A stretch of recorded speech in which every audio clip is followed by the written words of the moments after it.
Hello and welcome everyone. Now इस particular video में हम डिस्कस करेंगे। यहाँ पे आप में से बहुत सारे कैंडिडेट्स कह रहे थे कि अब यहाँ पे first round of college allotment में जिनको यहाँ पे ये कॉलेज अलॉट हुआ है एंड यहाँ पे अब इसके बाद second round of college allotment होगा, बट यहाँ पे क्या contractual lecturer and teaching assistant के लिए अलग अलग आता है एंड यहाँ पे ये मैकेनिज्म क्या होता है ये हमें समझा दो। साथ साथ हम इस वीडियो में ये भी डिस्कस करेंगे लास्ट ईयर की लास्ट सेशन की अगर हम बात करें, इनफैक्ट 29 पॉइंट्स में भी कुछ कैंडिडेट्स को यहाँ पे रिक्रूट किया गया था एज अ टीचिंग असिस्टेंट।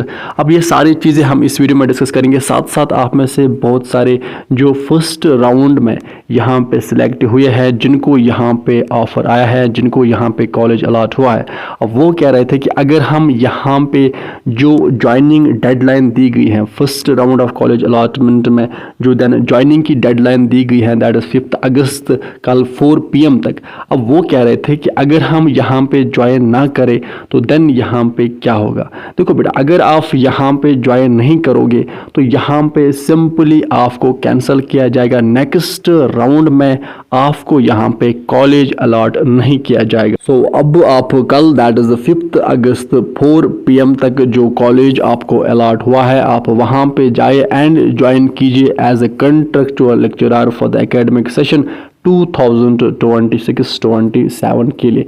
अब इसके बाद second round of college allotment 5 अगस्त के बाद आएगा एंड उस राउंड में जिन कैंडिडेट्स को सिलेक्ट किया जाएगा, जब वो लॉग इन करेंगे अपने अकाउंट में, वहाँ पे ईमेल एंड पासवर्ड एंटर करने के बाद उनके पास ऐसा इंटरफेस आएगा। यहाँ पे आपका कॉलेज मेंशन होता है, आपको ऑफर एक्सेप्टेड करना होता है एंड यहाँ पे देन अगर आप लेक्चरर तो लेक्चरर मेंशन होगा, अगर आपने टीचिंग असिस्टेंट के लिए अप्लाई किया हो तो टीचिंग असिस्टेंट होगा। यहाँ पे आपके पॉइंट्स होंगे, यहाँ पे डेडलाइन दी होगी कि कब तक अब जो कॉलेज यहाँ पे आपको अलॉट हुआ है वो कॉलेज कब तक आपको ज्वाइन करना है, तो यहाँ पे वो सारी चीज़ें गिवन होती है। अब हम यहाँ पे डिस्कस करेंगे, जैसे कि आप में से बहुत सारे कैंडिडेट्स कह रहे थे कि यहाँ पे अब क्या college contractual lecturers and teaching assistants के लिए अलग अलग अलॉटमेंट्स आएगी।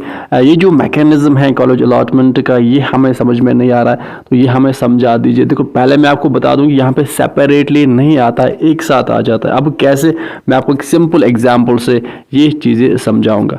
अब लेट अस से कि यहाँ पे आपके पर्टिकुलर सब्जेक्ट में 100 कैंडिडेट्स ने अप्लाई किया, यहाँ पे मेरिट लिस्ट में 100 कैंडिडेट्स है, इनमें से 50 कैंडिडेट्स लेक्चरर के लिए एलिजिबल है, 50 कैंडिडेट्स ने टीचिंग असिस्टेंट के लिए अप्लाई किया एंड वो टीचिंग असिस्टेंट के लिए एलिजिबल है। अब लेट अस मान के चले कि यहाँ पे इस पर्टिकुलर सब्जेक्ट में 60 टेंटेटिव वैकेंसीज आ गई है। अब यहाँ पे जब first round of college allotment में क्या होगा कि यहाँ से ये 50 प्लस टीचिंग असिस्टेंट से 10 कैंडिडेट्स उठाए जाएंगे, ये यानी सिलेक्टेड हैं फर्स्ट राउंड में एंड इनको यहाँ पे जाएगा ऑफर लेटर और इनको यहाँ पे कॉलेज अलॉट किया जाएगा। नो बट इनमें से जो यहाँ पे फर्स्ट राउंड में कैंडिडेट सिलेक्ट होते हैं, इनमें से अराउंड 50 to 60 और 60 to 70% कैंडिडेट्स ऐसे होते हैं जो यहाँ पे ऑफर को एक्सेप्ट नहीं करते हैं, जो यहाँ पे ज्वाइन नहीं करते। इसके बहुत सारे रीजंस होते हैं।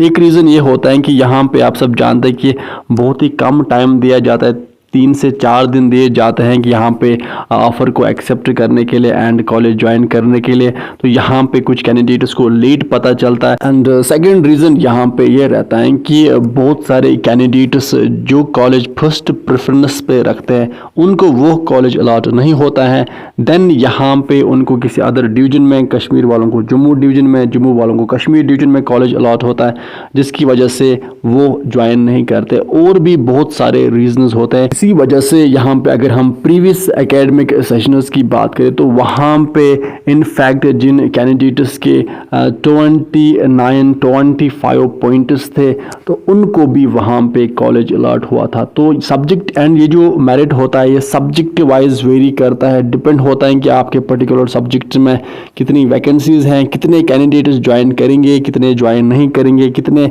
ऑफर को एक्सेप्ट करेंगे, कितने नहीं करेंगे। तो बहुत सारे फैक्टर्स होते हैं जो यहाँ पे देन कुछ सब्जेक्ट्स का जो मेरिट होता है कुछ सब्जेक्ट्स में 25 पॉइंट्स पे भी यहाँ पे कॉलेज अलाट होता है, कुछ सब्जेक्ट्स में 29 पॉइंट्स पे भी होता है, एंड कुछ सब्जेक्ट्स में फर्स्ट राउंड में ही 39 पॉइंट्स पे ही आपको यहाँ पे कॉलेज अलाट होता है। सो अब इसके बाद अगर हम बात करें second round of college allotment की, तो वो second round of college allotment अब यहाँ पे first round of college allotment के जो ज्वाइनिंग की डेडलाइन है वो 5 अगस्त यानी कल 4 PM तक है। तो जब ये कंप्लीट हो जाएगी, first round of college allotment जब कंप्लीट हो जाएगा, इसके बाद then second round of college allotment के रिगार्डिंग नोटिस आएगी, and second round of college allotment के लिए यहाँ पे कैंडिडेट्स को शॉर्टलिस्ट किया जाएगा, और यहाँ पे second round of college allotment में जो कैंडिडेट सिलेक्ट होंगे उनको देन इस तरह की ऑफर लेटर वगैरह आएगी। सो अब ये थी अपडेट। आई होप कि आपको सारी चीज़ें समझ में आई होगी। विद दिस आप सेशन को करते कंप्लीट। आप अच्छे से पढ़ाई कीजिए, अपने पेरेंट्स का ख्याल अच्छे से रखिए। Good bye.